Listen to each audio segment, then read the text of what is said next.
Así que lo que por eso, para facilitar un poco y bueno, teniendo en cuenta la modalidad en la que hemos cursado la materia y las dificultades propias del cursado en este sentido, es de que nos ha parecido oportuno hacer ese listadito. Hola, Claudia, ¿cómo anda?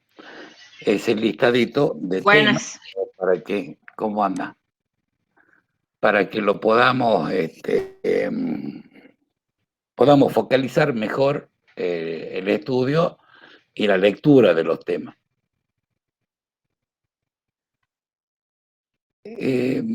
Da la impresión que en una reducción de temas como la que hemos efectuado para el parcial, de alguna manera la misma situación se repite para el examen final, aunque el examen final de continuar esta modalidad seguramente ahí sí va a ser oral, como la venimos tomando a través del Meet, del Zoom, de los distintos foros. Pero para llegar al final hay que pasar primero por el parcial, ¿no es cierto?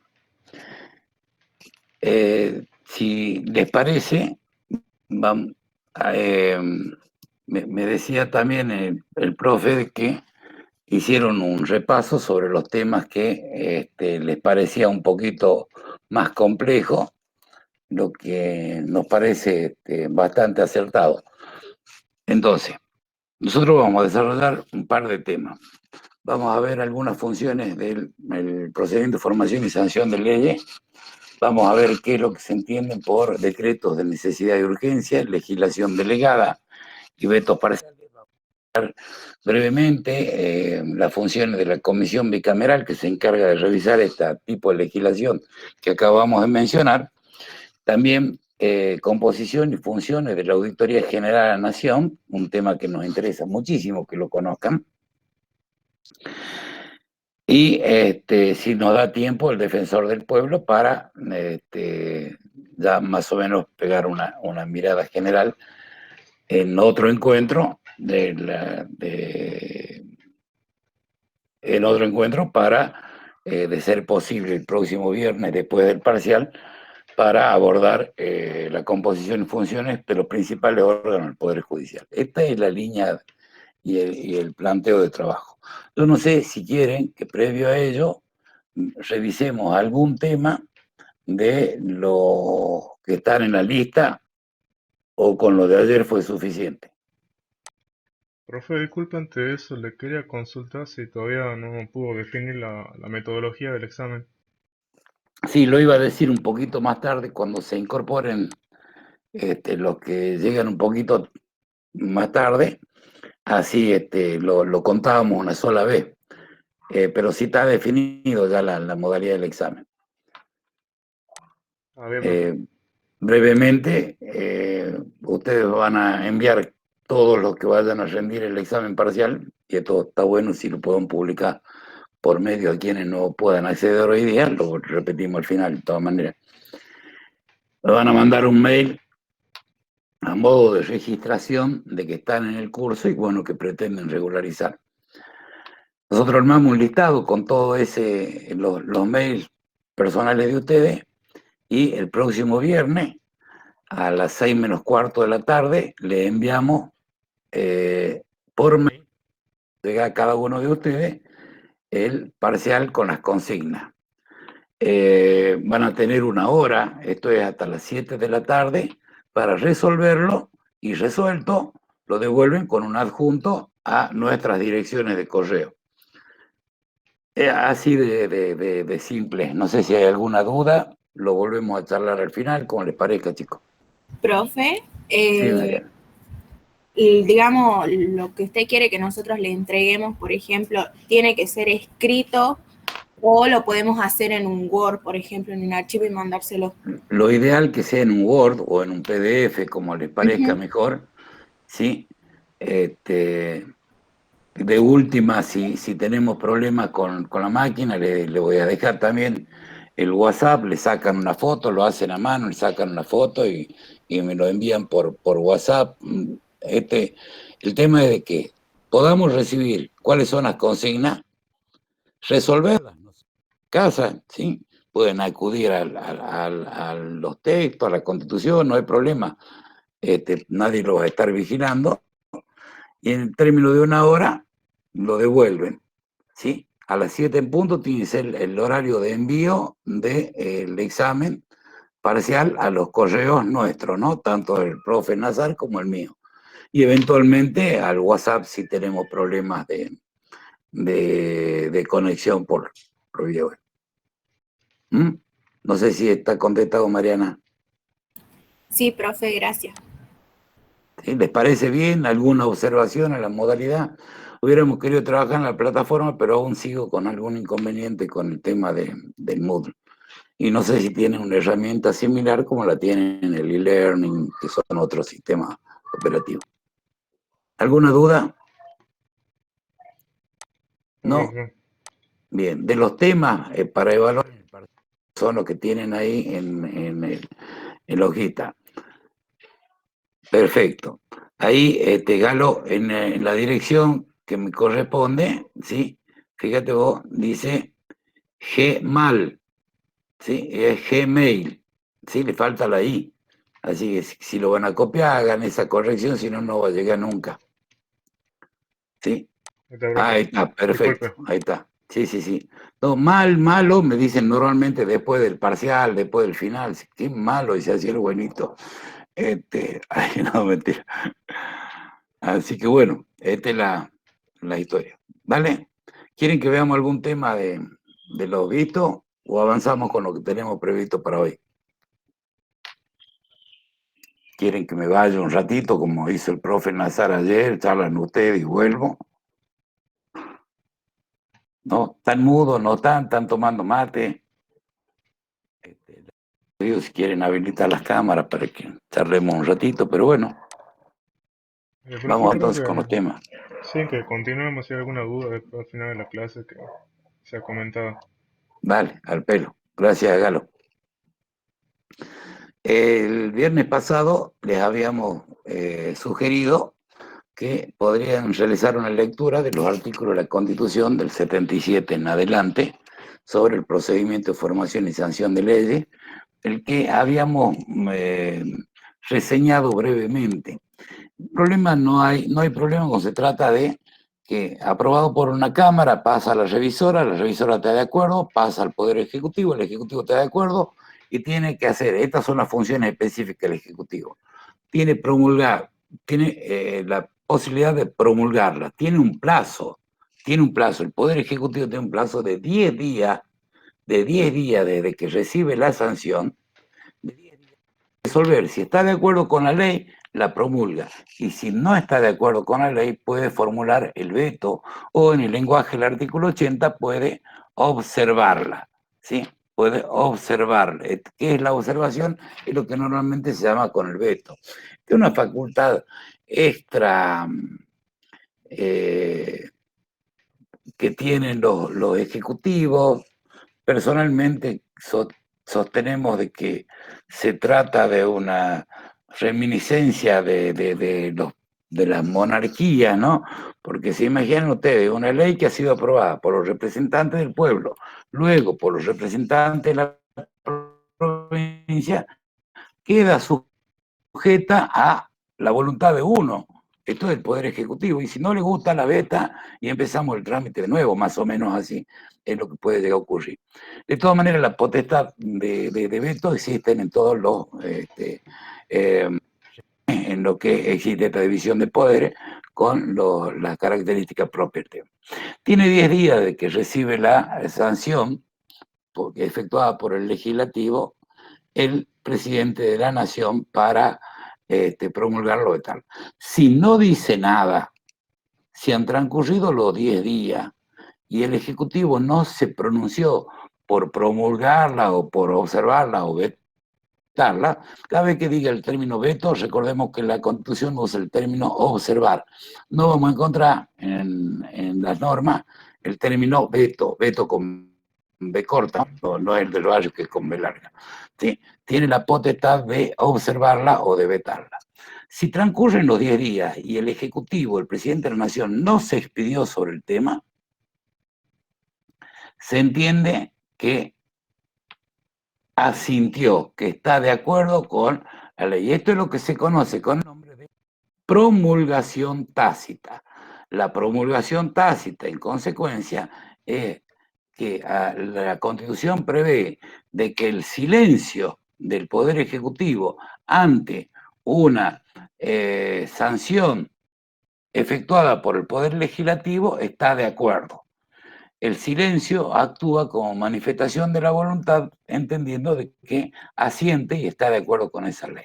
Y normalmente la fórmula que utiliza por tiempo, por periodo vencido, téngase por promulgada y se promulga. Primera cuestión.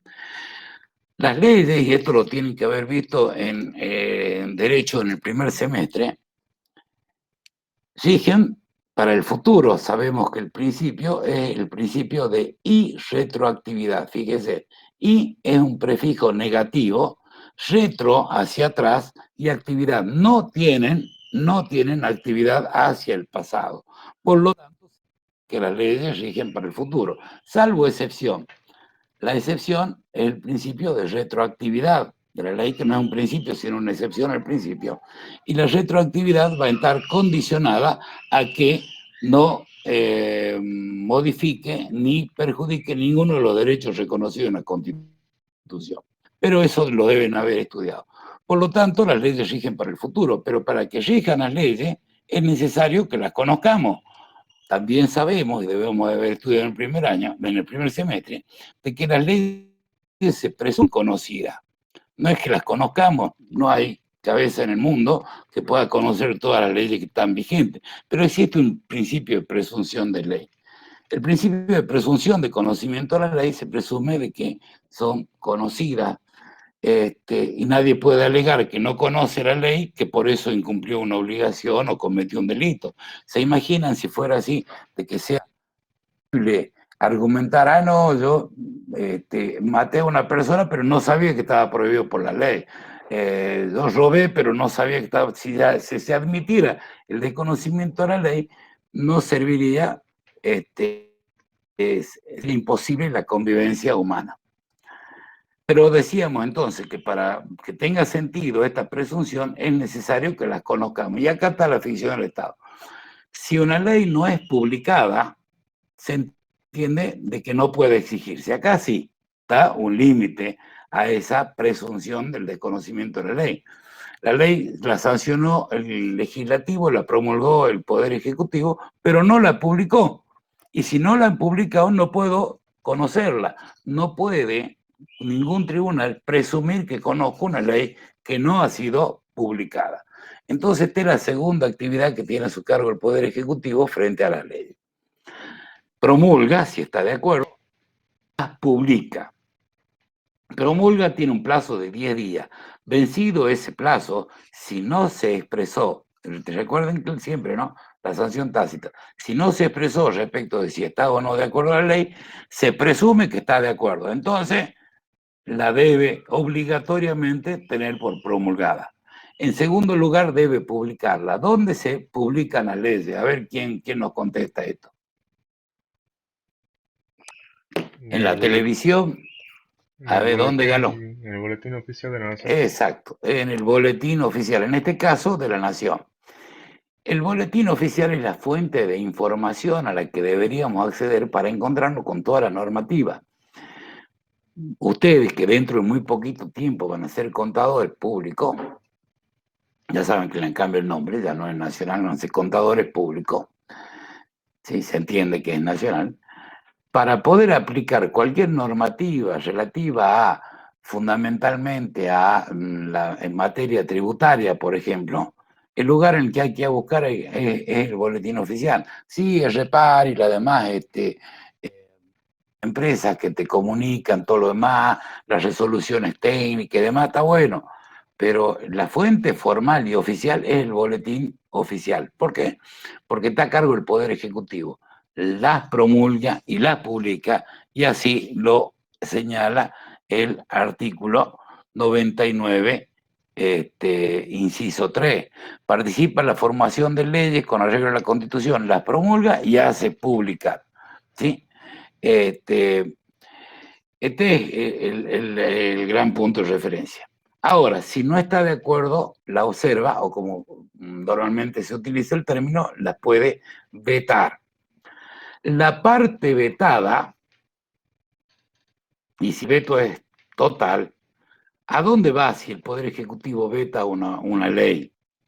Vuelve a la Cámara de origen. Tomemos nota. Si una ley es vetada, vuelve a la Cámara de origen. Se la devuelve al Congreso, pero ¿a quién del Congreso? A la Cámara de origen. La Cámara de origen puede insistir, decir, no, nosotros creemos que sí debe ser ley, y torcer la voluntad del Ejecutivo que ha vetado y ha impedido que se aplique esa ley. Pero para ello necesitará de las 2/3 partes de los votos de la Cámara de origen. Es decir, puede insistir con el proyecto así como lo había sancionado el Congreso, y ante el veto del Poder Ejecutivo, para insistir requiere en la Cámara de origen de las 2/3 partes de los votos. Pero no se la manda al Ejecutivo, necesitamos otro paso también. Debe participar la otra Cámara, la revisora, se lo da a la revisora. Y si la revisora también está de acuerdo en insistir con que la ley sea promulgada, lo puede hacer también aprobando, o más bien rechazando el veto, pero con las partes de los votos de esa Cámara revisora. Si la Cámara de origen y la revisora han acordado que van a insistir con el proyecto de ley con las 2/3 partes de los votos de ambas cámaras, ya el Poder Ejecutivo no podrá volver a vetarla y se encuentra obligado a promulgar y publicar y, en su caso, reglamentar la ley. ¿Queda claro esto? Sí, profe, se entendió. Pero gracias, Claudia. Tiene que ir, volver. Exacto, tiene que ir y volver cuando está. O sea, pero, si no la aprueban, vuelve de nuevo, lo vuelven al revés. Por eso que siempre, claro, a veces cuando están en el Congreso, están contando la cantidad de senadores o diputados votado, y a veces faltan, ¿no? Para la votación. Exacto. Sí, ahí entendible. Están ahí mirando en el Congreso de la Nación. Que dice, no hay quórum, no se puede decidir. Exacto. Claro. Pero bueno, ahora, si no insisten en las cámaras, si no alcanza el número, listo, se entiende que el proyecto de ley es desechado. ¿Sí? Van a ver, ahí todo mirando la dinámica de la política argentina, y el Ejecutivo no sé qué irá hacer ahora, está por modificar un proyecto de ley que está en la Cámara de Diputados, porque debe ser Cámara de origen para ese tema, que todos debemos saber, el que va a aumentar el mínimo no imponible para el impuesto a las ganancias, que es la cuarta categoría del impuesto a las ganancias. Y por ahí el Ejecutivo no le gusta, pues dice, voy a recaudar menos. Lo aprueba la Cámara de Diputados, en este caso, que va a actuar como Cámara de origen. Anoten, recuerden bien, en qué, esto lo vimos en el encuentro pasado, sobre qué tema va a ser Cámara de origen, exclusivamente la Cámara de Diputados. En materia tributaria es Cámara de origen. Y de ahí pasará a la Cámara Revisora, en este caso va a ser el Senado. Y ponerle que la apruebe el Senado, pero el Ejecutivo no le gusta, puede vetarla. ¿A dónde va a volver? A la Cámara de Diputados. ¿Está bien? ¿Está claro esto? Bueno, el viernes pasado habíamos visto, dentro del juego que se da entre las cámaras de origen y revisora, la importancia que cuando la revisora modifica, debe devolverla a la de origen para que ésta pueda o no insistir con la misma cantidad de votos que aquellas con las que se efectuaron las enmiendas o modificaciones. Si alcanza la misma cantidad de votos, así, mayoría absoluta o 2/3, si alcanza la misma mayoría, más que la cantidad de votos, entonces puede insistir con su proyecto original sin hacer caso a las modificaciones que hubiera efectuado la revisora, y pasará directamente al Ejecutivo sin que vuelva para el revisor. Como podemos observar, la Cámara de Origen tiene ventaja sobre la revisora siempre, porque la Cámara de Origen es la única que puede ver 2 veces un proyecto de ley. La revisora participó una sola vez, opina una sola vez. Quiso modificarlo, modificó y se lo devolvió a la de origen. La de origen puede insistir con el proyecto así, tal cual estaba, sin hacer caso a las modificaciones de la revisora, y se lo manda directamente al Ejecutivo. Puede insistir o puede estar de acuerdo. Eso ya lo vimos la semana pasada. Bueno, esto es importante que tengamos bien en claro sobre el proceso de formación y sanción de leyes. Ahora, ¿qué función cumplen las leyes? ¿Sobre qué se puede legislar? Esencialmente, y entre uno de los puntos que estaba ayer, que habíamos confeccionado ayer para que veamos el parcial, veíamos que está la cuestión del principio de legalidad. Y ahí lo asentamos también en el artículo 19. Las acciones privadas de los hombres, esto ya lo hemos señalado muchas veces, que de ningún modo ofendan la moral y el orden público, ni perjudiquen a terceros, están solo reservadas a Dios y exentan la autoridad de los magistrados. Y acá viene lo que nos interesa. Ningún habitante de la nación será obligado a hacer lo que no manda la ley. Y acá subrayo y pongo negrita. No manda la ley. Y nos estamos refiriendo a la ley del Congreso, no la ley en términos genéricos, sino a esta ley que tiene este procedimiento de formación y sanción. La ley que surge del Congreso y con la promulgación del Ejecutivo tiene, luego de su publicación, vigencia de aplicar. Esa es la ley a la que se refiere el 19, de que es la única que puede limitar el ejercicio de los derechos, ni privado de lo que ella no prohíbe, ¿sí? Del 19 es central para entender la naturaleza de la ley. Y también hemos señalado en muchas oportunidades, el artículo 14 de la Constitución, en su primer parte, dice: los habitantes de la nación, y esto lo hablamos cuando hablamos de la distinción entre derechos civiles, políticos, ¿sí? Y esto es un derecho civil, porque habla de los habitantes, no exclusivo los ciudadanos, ya lo hemos charlado. Los habitantes de la nación gozan de los siguientes derechos, y ahora subrayamos acá: conforme las leyes que reglamenten su ejercicio. Y a partir de ahí empieza una enunciación de derechos. Conforme las leyes que reglamenten su ejercicio. Ahora, cuando el legislativo reglamenta algunos de los derechos reconocidos en la Constitución, debe atenerse al límite que le pone el artículo 28. El 28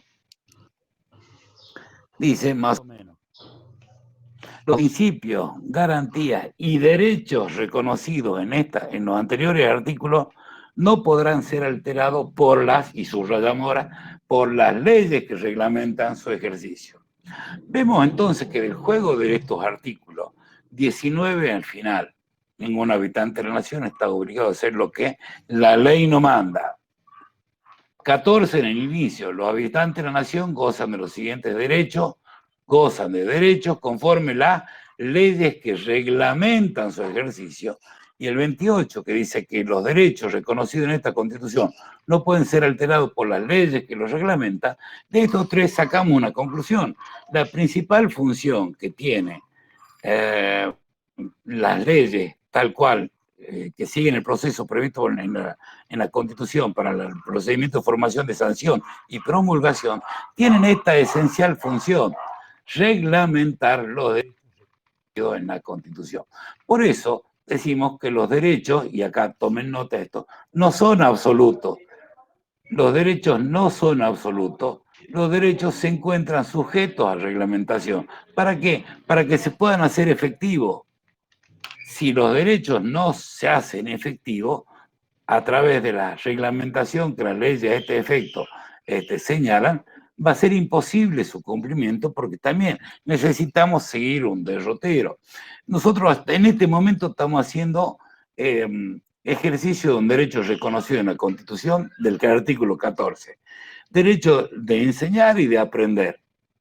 Bueno, si en el ejercicio del derecho de aprender y de enseñar, lo hacemos en el marco de la educación pública, nosotros lo hacemos en el marco de un nivel superior, universitario, lo hacemos en el contexto de la Universidad Nacional.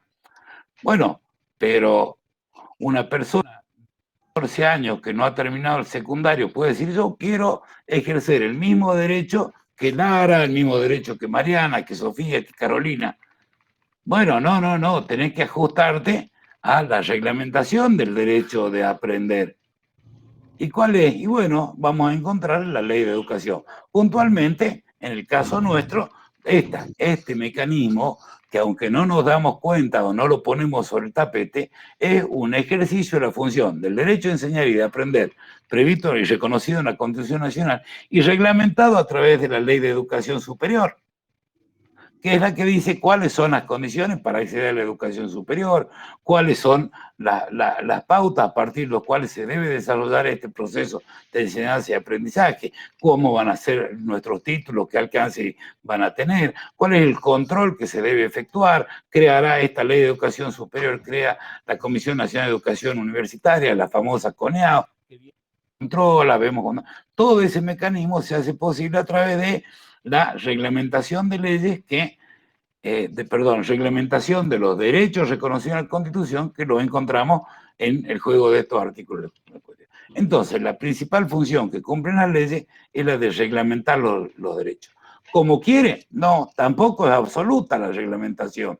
Hay un límite, artículo 28, no nos olvidemos.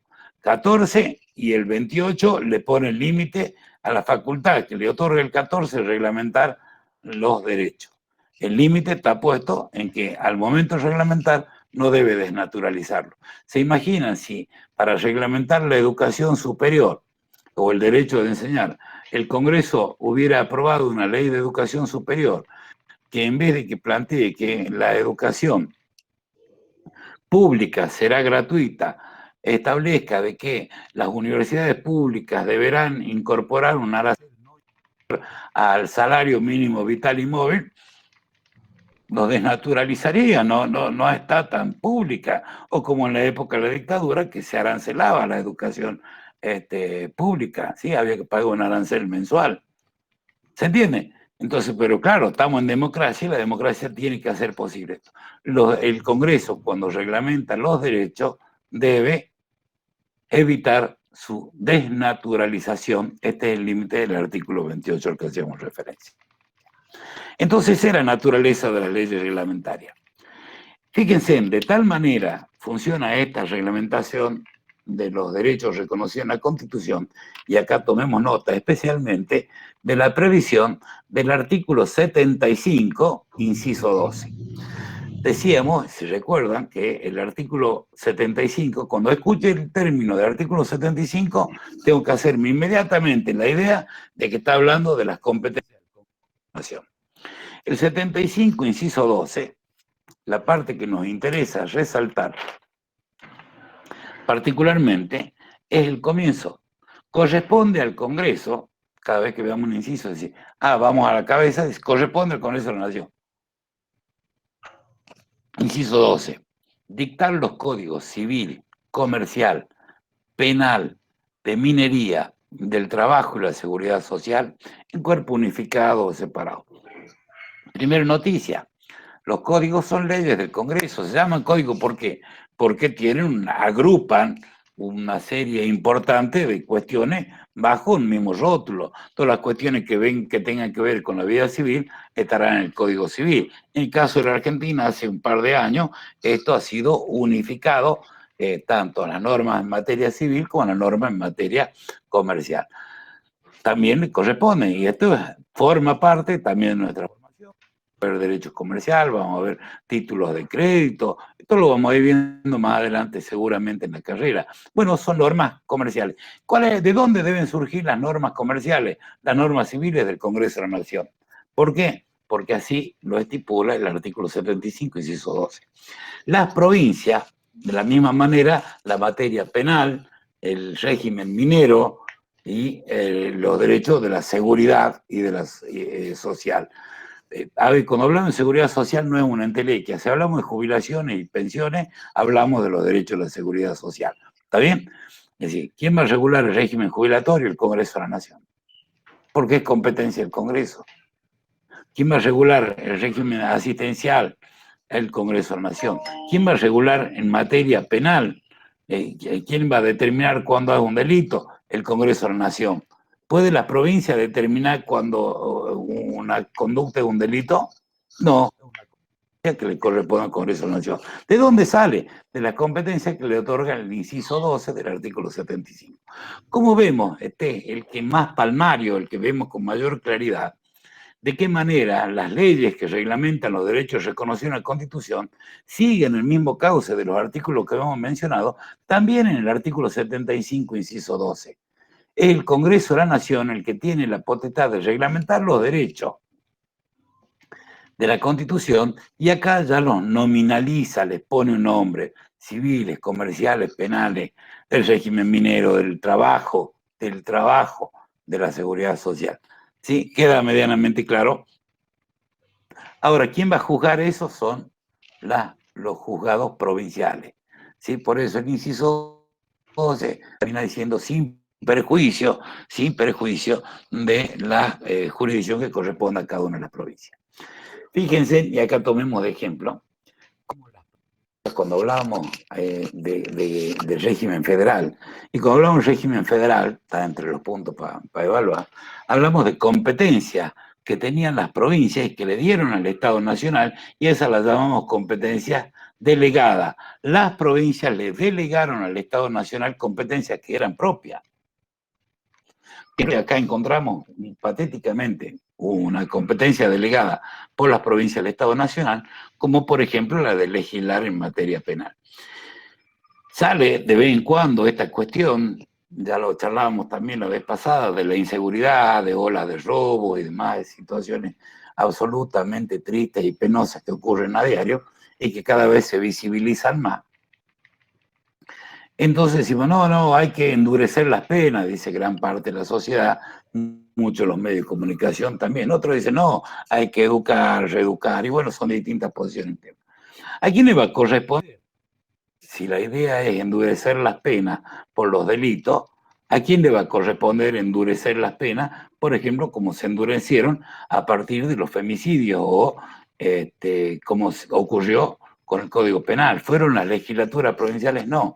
Fue el Congreso de la Nación el que consideró que el homicidio que provenga de una relación afectiva entre el homicida y la víctima va a estar agravado. La pena no va a ser máxima de 25, sino va a ser perpetua. Fíjense de qué manera se ha agravado eso. ¿Quién lo hizo? El Congreso de la Nación. ¿Por qué? Porque es una competencia que surge del análisis y la comprensión del artículo 75, inciso 12. Corresponde a una ley del Congreso de la Nación. Esto está claro, ¿no es cierto? Las provincias pueden, no, le delegaron esa competencia al Estado Nacional. Uno ve de vez en cuando alguna película de los Estados Unidos, la mayoría de las películas que vemos son de ahí, y fíjense, prestan un poquito de atención, por ejemplo, en algún estado existe la pena de muerte y en otro no. Decían, no, pero Texas tiene la pena de muerte y Connecticut no. Bueno, porque los estados, cuando conformaron el Estado federal, no le delegaron esa competencia al gobierno central de los Estados Unidos. No le delegaron esa competencia al Congreso de los Estados Unidos, sino que la mantuvieron cada uno de los estados. Ahí vemos de qué manera se ejemplifica perfectamente bien que nosotros sí, las provincias le delegamos esa competencia del 75-12 al Congreso de la Nación, y en los Estados Unidos, por ejemplo, esto no ocurre. Esa competencia en materia de legislación, cada uno de los estados mantuvo la suya y la mantiene hasta el día de hoy, y el Congreso Federal de los Estados Unidos no tiene competencia para dictar para toda la nación leyes en materia penal ni civil. Queda claro entonces esta cuestión de las leyes reglamentarias. El artículo 76 de la Constitución nos pone frente a una modalidad no muy común en materia de legislación. Miren, el principio de la división de poderes debe funcionar como un sistema ejecutivo, legislativo y judicial, como un sistema de cooperación, primero, de cooperación, de colaboración mutua y de control recíproco. Nosotros hemos visto ya la semana pasada cómo funciona el juicio político como un mecanismo de control.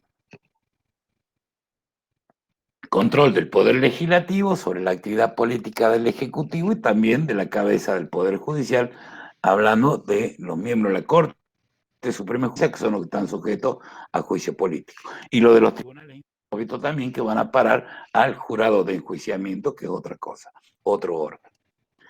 Control recíproco, control recíproco. Uno escucha cuestiones, y disculpen que traiga un tema de la actualidad y tome posición objetivamente y sin partidarizar absolutamente nada, esta es la idea. Pero escuchaba a un senador de la Nación esta semana que decía, vamos a proponer crear una comisión bicameral para que vigile a los jueces. No, vaya, señor, lea el artículo 114 y 115 de la Constitución de la Nación, y ahí están los órganos de control del Poder Judicial en su función. El Consejo de la Magistratura y el Jurado de Enjuiciamiento. Y el Consejo de la Magistratura, los invito a que ya mismo veamos el 114, fíjense en quiénes lo integran. No son jueces que controlan a los jueces. Está integrado por los representantes de los órganos políticos resultantes de la elección popular. ¿Quiénes son los órganos políticos resultantes de la elección popular? El Poder Ejecutivo envía un representante y el Poder Legislativo. La elección popular se da para elegir presidente, para elegir diputados y para elegir senadores. O sea que la integración de ese consejo que va a no solo seleccionar a los jueces, sino que también va a controlar su mal desempeño, está integrado por representantes del Poder Ejecutivo y del Poder Legislativo, señor senador, representantes de la Cámara de Senadores y representantes de la Cámara de Diputados. También lo integran jueces de todas las instancias, uno por la capital federal y uno por la provincia. También abogados de la matrícula federal, un abogado por la Ciudad de Buenos Aires o por la capital federal y un abogado por todas las provincias. Y por representantes del ámbito académico científico. Les comentaba la vez pasada, el ámbito académico científico surge de la elección que a este efecto lleve adelante el Consejo Interuniversitario Nacional, que está conformado por los señores rectores de todas las universidades nacionales. Entre todos los rectores de la Universidad Nacional también eligen un representante para ese Consejo de la Magistratura que tiene a su cargo el control del Poder Judicial, el control administrativo, económico del Poder Judicial, el control político, porque si hay un juez que no está haciendo lo que corresponde, se inicia un proceso de destitución a partir de ese Consejo de la Magistratura y lo va a juzgar el jurado de enjuiciamiento que está previsto en el artículo 115. A lo de la Corte, lo del Tribunal Superior, van a juicio político, como ya hemos visto. Lo de los tribunales inferiores, dice el 115, serán removidos por las causales mismas causales que para los jueces de corte, por un jurado de enjuiciamiento integrado por legisladores, representantes de diputados y de la Cámara de Senadores, por magistrados y abogados de la matrícula federal que mandan uno y uno cada uno. Con esto queda medianamente claro que en la división de poderes hay un sistema de cooperación, decíamos, y de control recíproco. Fíjense de qué manera el Poder Judicial tiene un control por un órgano multidisciplinario conformado no solo por el Poder Legislativo, en el caso de los jueces de corte, sino que los jueces inferiores, por órganos de representación, como acabamos de ver, previsto en la Constitución 114 y 115, por representantes del Poder Ejecutivo, de la Cámara de Diputados, de la Cámara de Senadores, de los jueces, de los abogados y del ámbito académico y científico, como acabamos de ver. Es decir, sistema de control recíproco. La idea del control recíproco, y particularmente la reforma en 1994, tenía por norte, tenía un sustrato importante, que era reducir las amplias competencias del Poder Ejecutivo. Estas amplias competencias que tiene el Poder Ejecutivo se fueron dando y asentando en la historia social argentina de alguna manera por distintos motivos. Uno de ellos, fíjense, y ya creo que lo habíamos hablado alguna vez, son cuando hacíamos referencia a la defensa de la Constitución, del artículo 36 de la Constitución, si recuerdan. Una de las cuestiones tiene que ver con los incesantes golpes de Estado que se han dado en en nuestro país, lamentablemente, durante prácticamente más de la mitad del siglo XX. Golpe del 30, del 43, del 55, del 63, en el 66, en el 76. Golpe de Estado, disuelto el Congreso, queda un Ejecutivo fuerte. Y el Ejecutivo, le hace militar a cargo del gobierno por la fuerza, gobernaba no a través de leyes, pues no había poder legislativo, no funcionaba la Constitución, entonces el modo de dictar las normas era a través de decretos y petulantemente reciben el nombre de decretos leyes. Entonces, bueno, esta costumbre también fue aprendiendo en cada una de las distintas etapas de los tiempos de vigencia de la Constitución.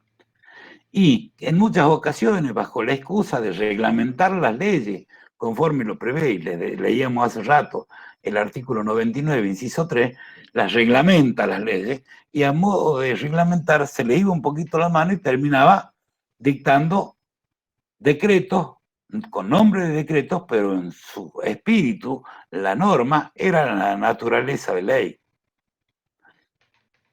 Eran de naturaleza leyes del Congreso. Se daba competencias propias que la Constitución le había otorgado al Congreso de la Nación. Más adelante, esos decretos son puestos en tela de juicio al momento de aplicarse ante el Poder Judicial, que, como vamos a ver en el próximo encuentro, y conforme 108, es la intérprete final de la Constitución. Entonces, ya oiga, aquel presidente dictó una norma en la que está fuera de su facultad y tomó facultades propias del Congreso de la Nación. Sí, dice decreto, pero lo que está dentro de ese decreto es una ley cuya competencia le corresponde al Congreso.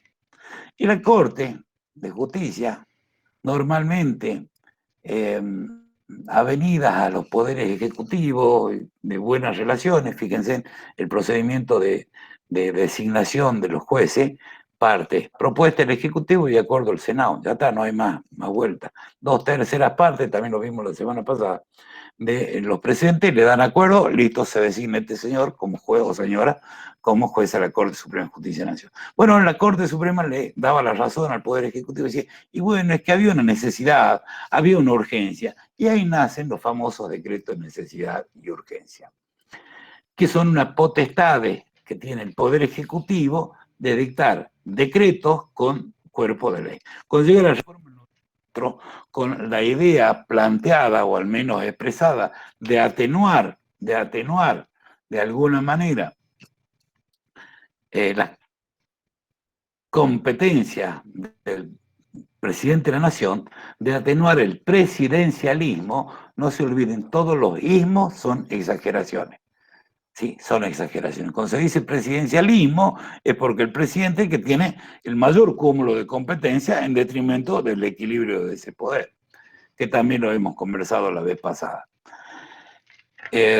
Fíjense que hay muchas razones por las que en nuestra Constitución le dio muchas competencias al Poder Ejecutivo, entre ellas lo que escribe Alberdi, que es un gran inspirador de la Constitución de la Nación, que escribe justamente el libro Base y Punto de Partida para la Organización Nacional, que le sirvió de guía a los constituyentes del 53.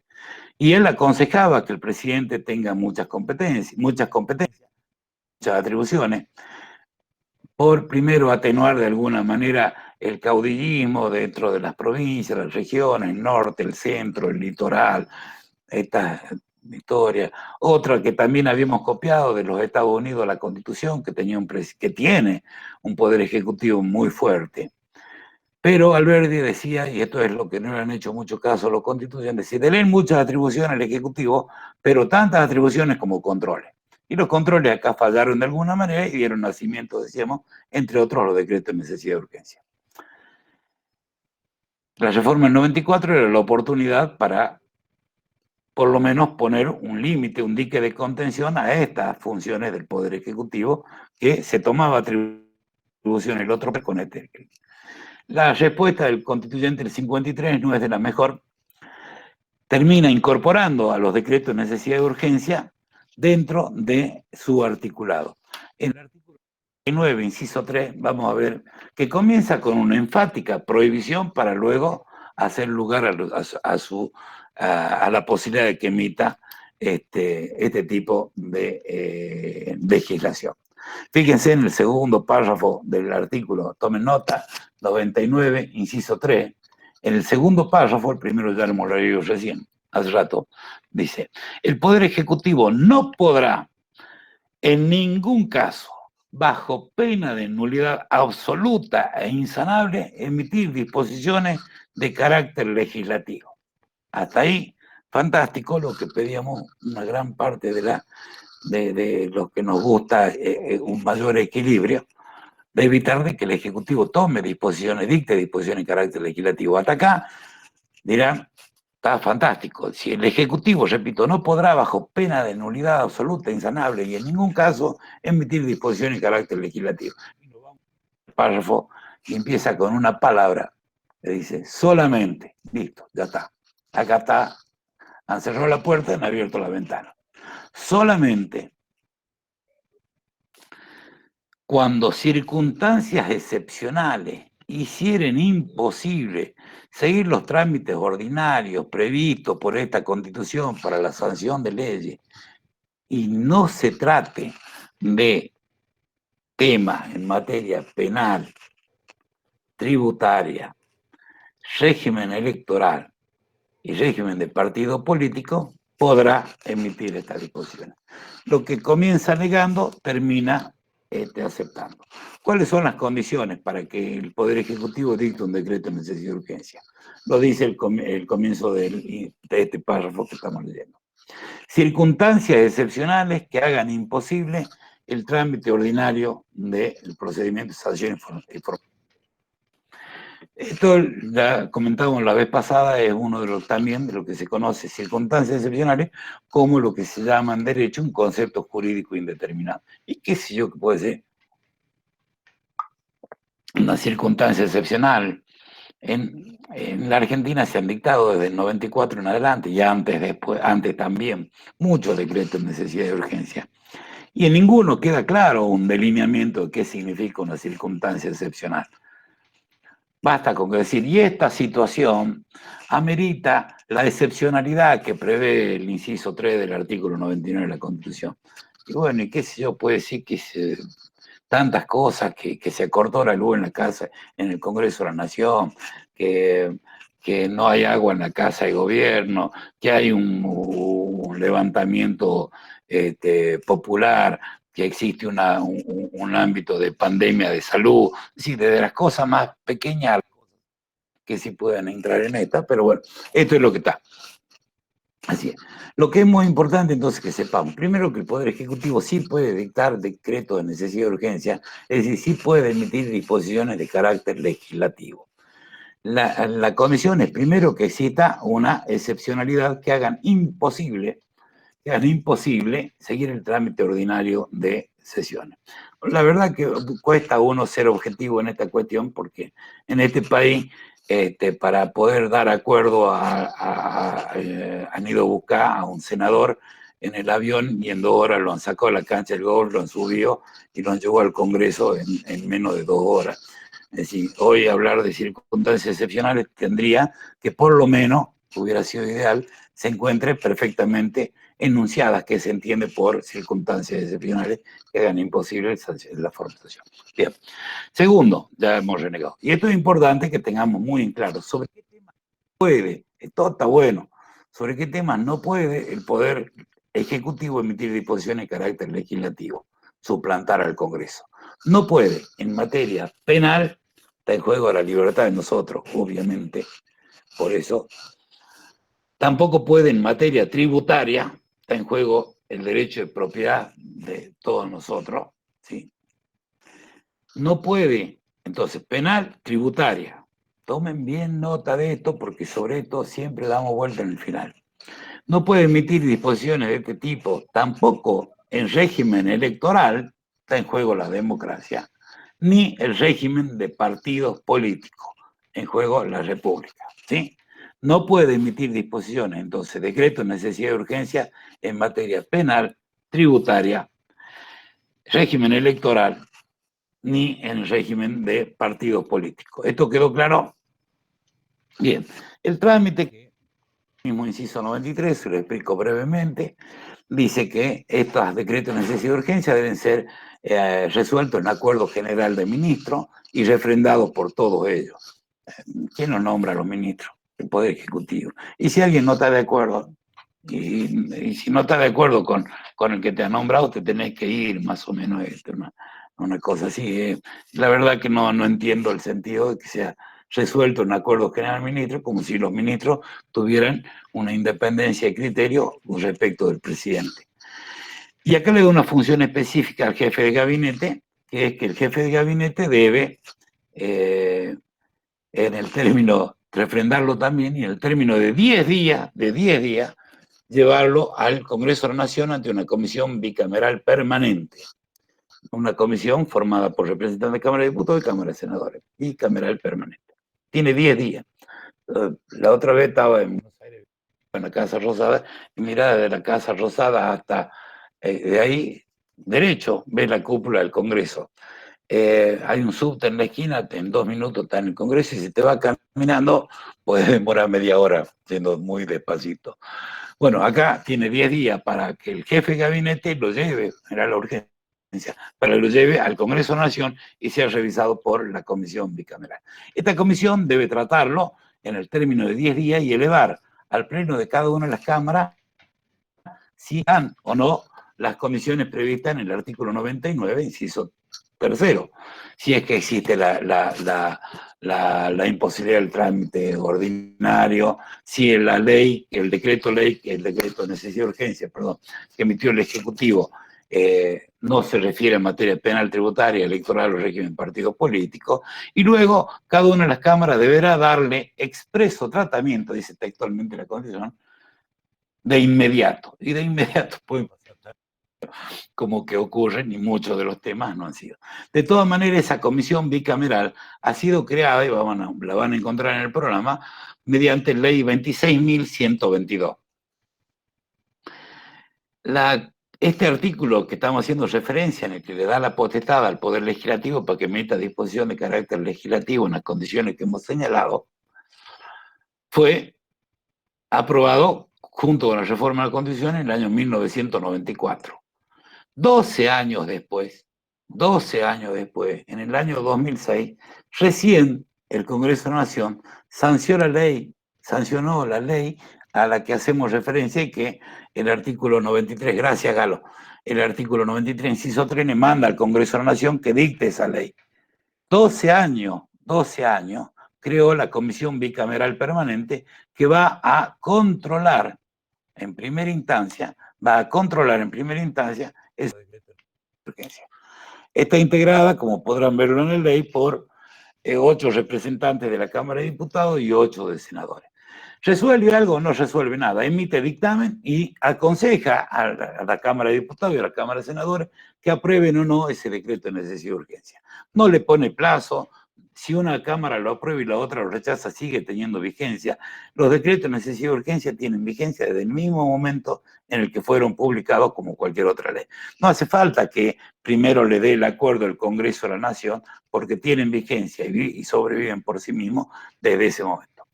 La otra función legislativa que tiene el Poder Ejecutivo la encontramos en el artículo 76, que tiene una redacción también muy parecida. Comienza negando lo que después termina autorizando. Fíjense, dice el 76, se prohíbe la delegación legislativa en el Poder Ejecutivo. Esto es, ¿qué significa la delegación legislativa en el Poder Ejecutivo? Le prohíbe al Congreso de la Nación que le delegue competencia al Poder Ejecutivo. Miren, la competencia de legislar es del Poder Ejecutivo, del Poder Legislativo. Pero este tema preferimos que legisle usted. Entonces le dan la competencia, como hizo la legislatura de Buenos Aires con Rosas allá en 1840. Dicen ahora no puede delegar su competencia, pero sí solamente, fíjense en la redacción, se prohíbe la delegación legislativa en el Poder Ejecutivo, salvo, ya está, abrió la ventana de nuevo, en materia determinada de administración, que sí sabemos, o de emergencia pública, listo. Otra vez el concepto jurídico indeterminado. Acá lo acota un poco más, le pone un plazo, con plazo determinado, y dentro de las condiciones o bases de delegación que le establece el Congreso de la Nación. Tanto los decretos de emergencia como la legislación delegada y la promulgación parcial, a la que ya hemos hecho referencia respecto al veto parcial en la semana pasada, esas tres cuestiones van a ser revisadas por la Comisión Bicameral Permanente creada por la Ley 26.122. Bueno, me quedaba hablar de la auditoría, que es algo que quisiera que lo veamos 2 minutitos, si se animan. La Auditoría General de la Nación está prevista en el artículo 85 de la Constitución y lo primero que hay que tener en cuenta es que es un organismo técnico. Es muy interesante, nosotros sí vamos a ver seguramente en la contabilidad pública y en la finanza, en el mundo de finanzas, de qué manera se debe rendir cuenta. El que maneja plata ajena tiene que rendir cuenta, ¿sí? El gobierno, el Poder Ejecutivo, maneja plata ajena y tiene que rendir cuenta. El legislativo maneja plata ajena en la tuya y debe rendir cuenta lo mismo que el Poder Judicial. Todos deben rendir cuenta. ¿A quién? Al órgano de control. ¿A quién le corresponde considerar la cuenta del ejercicio? Esto es, aquel presupuesto que había aprobado el Congreso, ¿quién va a revisar si lo aprueban o no? Si se gastó bien o se gastó mal. Lo aprueba el Congreso de la Nación. Hasta antes de la reforma del 94 y aún unos años antes de que, bajo la segunda presidencia de Carlos Menem, disolviera el Tribunal de Cuentas, el control lo llevaba adelante el Tribunal de Cuentas. Y era un control concomitante, es decir, mientras se iba gastando, iba efectuando el control del Tribunal de Cuentas. Era molesto, decían que demoraba, esto también lo hemos charlado la vez pasada, la ejecución del gasto, qué sé yo, una serie de cosas. A nadie le gusta que lo controlen, menos a un presidente que terminaba de ser reelecto. Y con, como una muestra más del presidente argentino, disolvió el Tribunal de Cuentas y creó la Auditoría General de la Nación. Cuando llega la reforma a la Constitución y se discute cuál va a ser el órgano que va a controlar la finanza pública, lamentablemente optaron por el sistema del control posterior. Control posterior no es control. Ya se ha gastado. El control es antes de gastar. Ahí sí, porque evita que se produzca la ilicitud en el pago. Fíjense, me remito a la realidad. Cuando el control es posterior, es rendición de cuenta.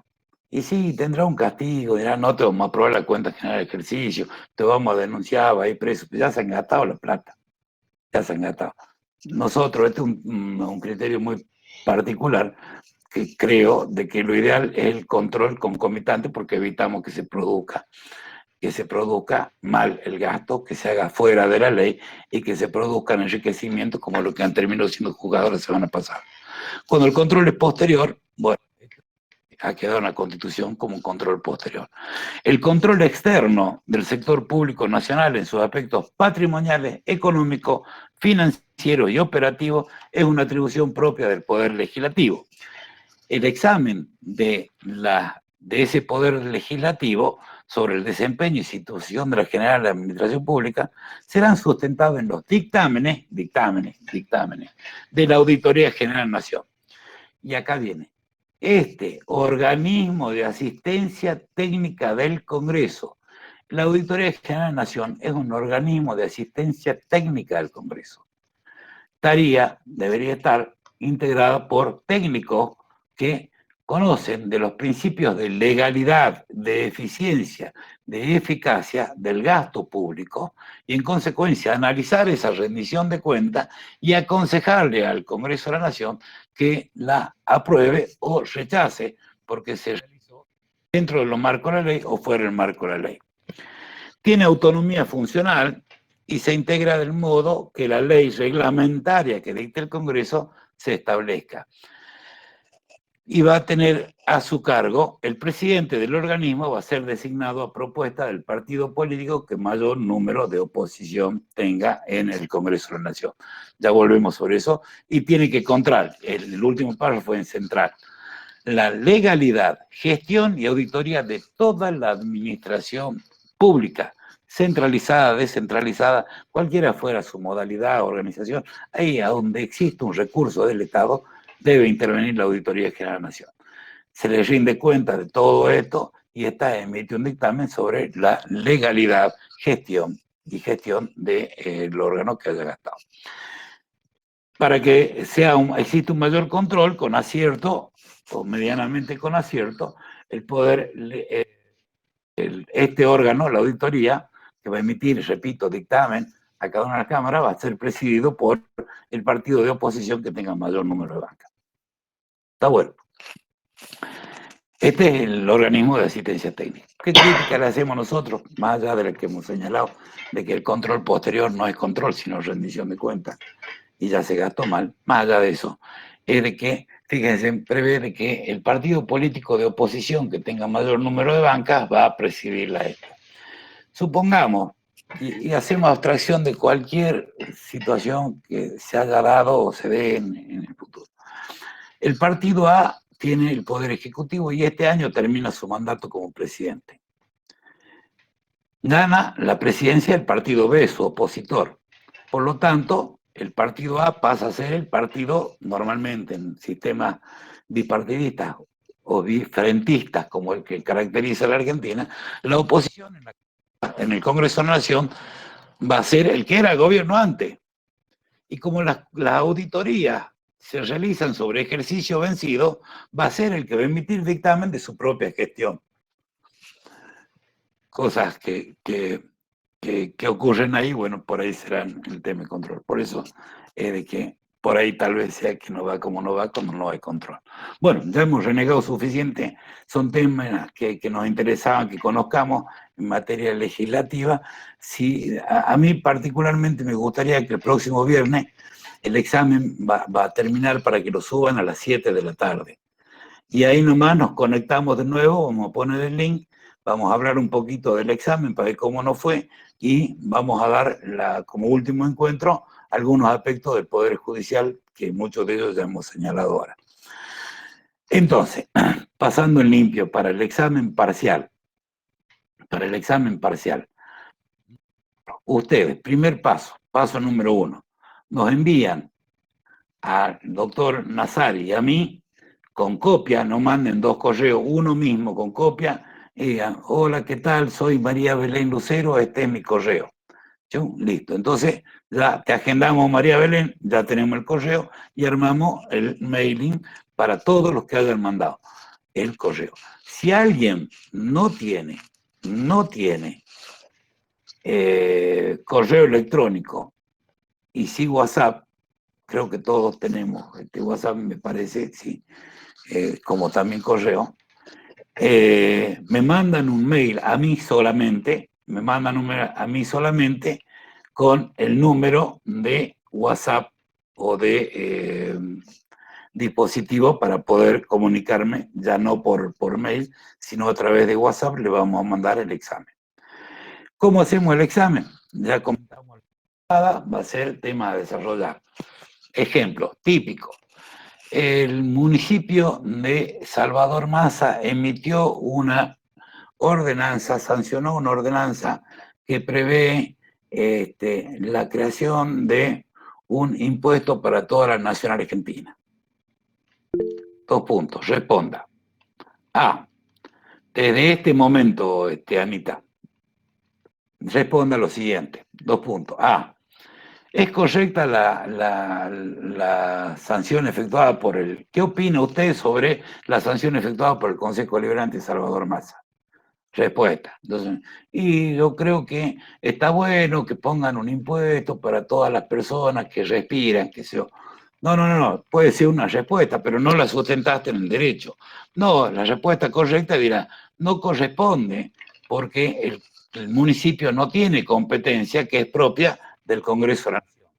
Bueno, punto B, en caso de que considere de que no corresponde o que se encuentra fuera de los límites de las previsiones de la Constitución, ¿usted considera que existe algún proceso o procedimiento que haga imposible la efectividad de esa norma? Sí, respuesta correcta. Corresponde que se lleve adelante el control de constitucionalidad.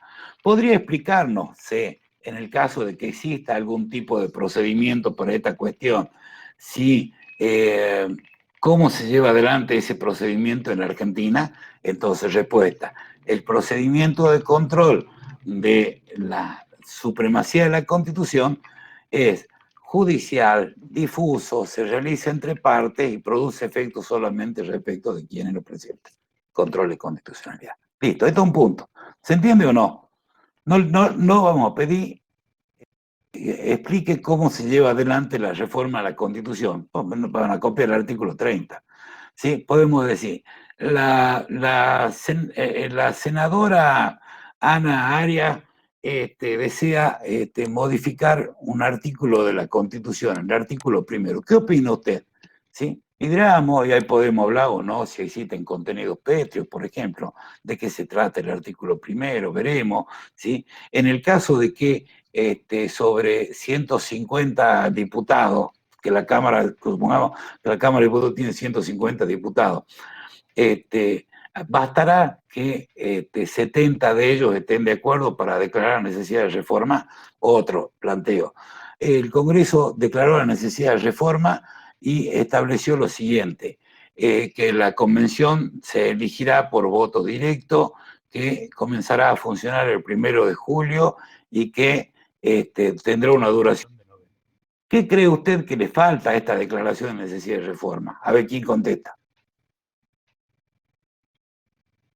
¿Qué le falta?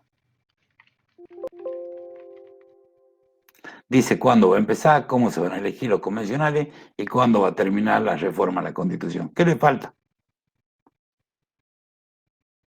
Decir el qué, declarar qué de la Constitución se va a reformar, si va a ser total o parcial, y si es parcial, qué artículo. ¿Se entiende, chicos, cómo es la idea del parcial? Sí, profe. No les gusta, ¿no? Tiene un gran problema este tipo de parcial, tenemos que pensar. Vamos a tener los libros, vamos a tener la Constitución al lado. Lo único que tenemos que hacer es saber a dónde buscar. ¿Sí? Nosotros creemos de que, primero, es un mecanismo, no hay mucho para elegir. La otra que nos quede que sea oral, y vamos a ir rindiendo un parcial oral. Pero de esta manera, si nosotros leemos los temas que están, y si me preguntan de principio de legalidad, entonces ya sé dónde lo voy a buscar. Si me preguntan de intervención federal, ya sé cuáles son, acá están las causales, abro el texto, veo ahí tenemos un texto, todo lo tenemos al alcance, veo de qué se trata, razono. No van a ser más de tres ítems, con 2 o 3 preguntas cada uno de ellos, no va a alcanzar el tiempo, quedémonos tranquilos, no vamos a poner una sobrecarga, no estamos estudiando para ser abogados, no vamos a pedir ese nivel de exigencia. Sí, vamos obviamente a exigir un mínimo, que el mínimo, primero, de participar del parcial y en segundo lugar, por lo menos razonar algo de eso, ¿sí? Algo de lo que hemos visto, porque si hemos visto, para estudiar de memoria no ha servido nada. La idea, y siempre hemos dicho, es que todo el derecho de la persona y el derecho que reconoce y garantiza el ejercicio de nuestro derecho se razona con mayor, para la redundancia, razón, tiene mayor sustancia. La idea es de que seamos, y cuando hemos concursado esta materia, en nuestra propuesta para ser profesor regular adjunto, hemos puesto y seguimos sosteniendo que uno de los objetivos que nos planteamos es la de formar ciudadanos críticos. Esto de formar ciudadanos críticos no se trata de criticar todo está mal, este está mal, el anterior también, y el que viene no va a servir, sino espíritu crítico significa encontrar lo bueno y diferenciarlo de lo que no puede no adecuarse a las realidades sociales o lo que necesita este país. Esta es nuestra idea de crítica. Pero si yo no leo la realidad y no la contrasto con la Constitución, por lo menos esta es la idea, no voy a tener esa perspectiva de poner en crisis lo que está ocurriendo. Sí, voy a seguir siendo un autómata. Siempre decimos, la idea de la República no le interesa que sepamos mucho, porque si yo soy gobierno, sea el que sea, el anterior, y el que venga también, lo que menos va a querer es tener este tipo de espíritu crítico que ponga en tela de juicio lo que está haciendo y no contrastarlo con lo que prevé la Constitución. Entonces, a la hora de participar, voy a tener otra mirada, y esta es la idea, que tengamos otra mirada, que nos demos cuenta no solo de los derechos reconocidos en la Constitución, que son inmensos, sobre todo sobre derechos humanos, cuando trató de incorporado en el 94 de Pase Dulce, sino del control al poder, del control de las funciones que debe tener cada uno del gobierno. Esta es la idea, esta ha sido la idea, y esta es la idea también en la que vamos a ver poner el parcial. Si no nos va bien el parcial, no nos aflijamos, porque a renglón seguido, el próximo viernes, a tener este encuentro, vamos a hablar del Poder Judicial, y también vamos a hablar de qué opción vamos a tener para quien no apruebe el parcial. Pero no hay recuperatorio si no me presento en el parcial. Esta es otra cosa también. ¿Sí? Me presento. Si tengo dificultad para presentarme, no puedo porque hubo una circunstancia excepcional, como dice la Constitución. Mandan el correo y dice, profe, pero antes, no después. Antes, profe, no voy a poder rendir el parcial porque se me quebró la uña. Bueno, listo, ya te avisaste antes. No después. ¿Está claro, chicos? ¿Hay alguna duda, algún comentario, algo que no les guste? Nos expresemos libremente. Ya no está grabando Galo. De acuerdo, profe. Ahí está. Gracias. ¿Alguna duda? ¿Ah? ¿Qué les parece? La idea es colaborar, pero no podemos colaborar en nuestra formación si no ponemos nosotros nuestro poder. Miren, les hablo con el corazón.